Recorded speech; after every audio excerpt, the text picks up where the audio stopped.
Hi everybody, this is Courtney with Fiber Fox Studios, and today we're going to do a quick little video where I'm going to show you guys how I handle all these crazy tails on the Mosaic. So for this little video, you are going to need your favorite little pair of scissors because we're going to be trimming off ends.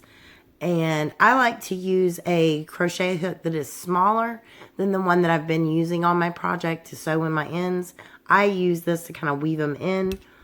But you can also use a darning needle, blunt end darning needle, if you prefer that, just to sew your ends in.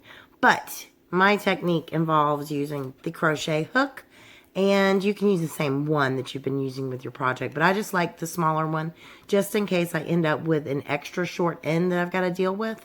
So we are going to go ahead and get started. This is one of my little swatches I've been working on that I'm going to be turning into a bag. So what I like to do is turn my project over to the side, the wrong side basically. And then just starting, you can really start anywhere. It is best to do this as quickly as possible so you don't have a ton of ends to deal with. But I am going to show you guys, I like to go ahead and slip my hook under any stitch here in the back side, and then I grab the yarn and pull it on through.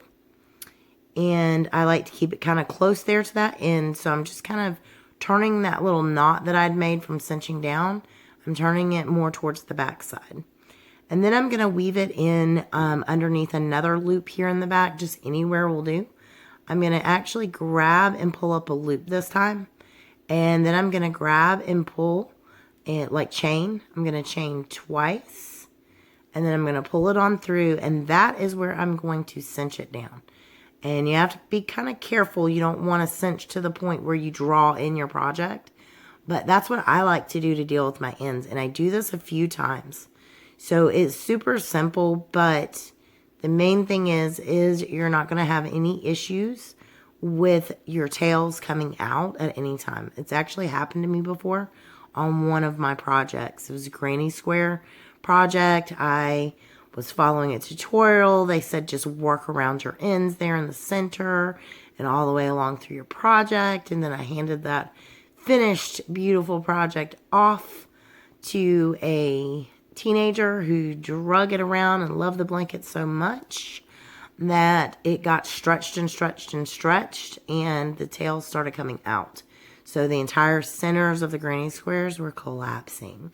So just letting you guys know, like sometimes, depending on who's going to get this project, it could end up being not that great of an idea. So as you can see, it is super simple what I'm doing. I'm just weaving in a few times. And because I'm paranoid, I will do the knot down in the back where I chain up twice and then cinch it down. I'll do that just a few times. And this right here is why I like the smaller hook, because I'm getting to a point where my tail is getting kind of tiny because I've weaved it in quite a bit. So I can use that smaller hook usually to grab it and pull it on through. And then I will just go ahead and clip off my end. So the way that I've done this here, these little knots, they just kind of like go away. You can't see them. They don't really cause any big issues. So now that I've done that, I'll go ahead and clip and not too close to my knot. And then I just kind of tug and pull on it just a little bit. And do this little number right here.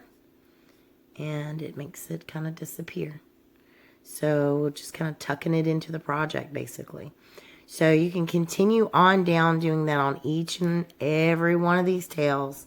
And doing it per pattern is probably the best thing for you. That way you are not having so many tails to deal with. I've got row after row after row to deal with back here.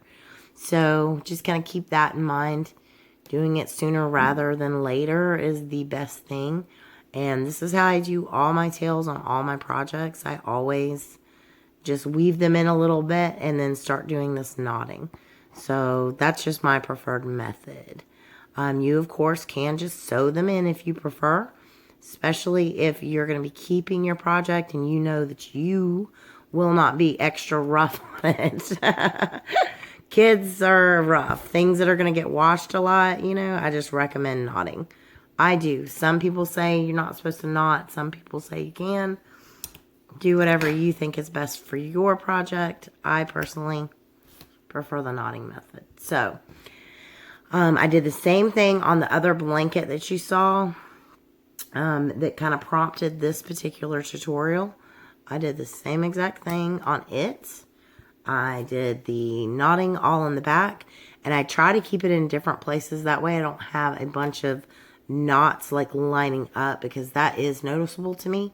So I just weave in different amounts, some closer, some further down, depending on how long of my long of a tail I have.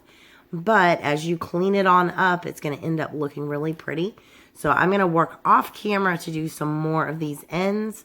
I will be doing the same thing over here. This is the beginning of the row side. Each time you're beginning the row, and you can work over these. I work over them a little bit, and then I like to leave part of them sticking out because I'm going to do the same thing over here. But if you want to pause real quick, work on yours. In a second, I'm going to come back and show you how pretty and clean your edges end up being when you're working, doing your single crochets down there. So I wanted to show you guys both edges all at once. So I'll be back in just a moment. Alright, so we are back. I've cleaned up this entire edge, and if you take a look at your project, and you take a look at your edge, you've got a perfectly straight edge. So it is really, really fantastic when you do the single crochet each and every row at the very end, traditional classic single crochet. It makes your mosaic projects have nice clean edges. It's going to be really easy to add a border on here to this side.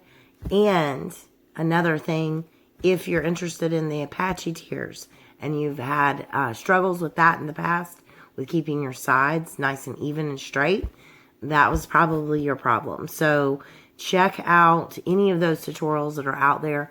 I may do something similar to the Apache tiers as part of this tutorial or series on the crochet along, but I'm not 100% sure yet because I kind of like figuring out these different designs and showing those. So here's a little sneak peek for those of you who'd like to see some upcoming. This one down here was just released today. We have that one coming next, and then that one. So stay tuned. There will be lots more to come in the Mosaic Crochet Along. Please make sure you give this video a thumbs up. Please comment below if you have any questions, or if you'd just like to let me know how I'm doing. It's always, any feedback is always, always, always appreciated. And make sure that you're subscribed and you've hit the notification bell.